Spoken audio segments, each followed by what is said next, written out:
Hello বন্ধুরা, শুভ সন্ধ্যা। আর আজকে হচ্ছে দেখো মঙ্গলবার, আর এখন চলছে কিন্তু শ্রাবণ, আর মঙ্গলবার মানেই কিন্তু ভেজ।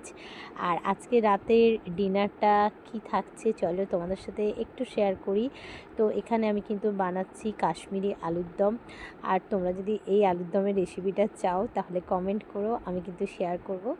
দারুণ টেস্টি, একদম নিরামিষি একটা আলুর দম আমি বানাচ্ছি। আর রাতের ডিনারে কি থাকছে চলো সেটাও তোমাদের সাথে শেয়ার করছি। তো দেখো এখানে কিন্তু প্লেটিং করে নিয়েছি। তো যেহেতু শর্টে আমি দেখাচ্ছি তাই পুরো রেসিপিগুলো তোমাদের সাথে শেয়ার করতে পারলাম না, অবশ্যই তোমরা ব্লগে পেয়ে যাবে। তো রাতের ডিনারে এখানে দেখো লুচি, তার সাথে আলুর দম, অল্প একটু স্যালাড, আর তার সাথে আছে কিন্তু মিষ্টি। তো এই থাকলো আজকে আমাদের রাতের ডিনার। তো ভিডিওটা কেমন লাগলো অবশ্যই কিন্তু জানিও। আবারও কিন্তু দেখা হচ্ছে নেক্সট ব্লগে।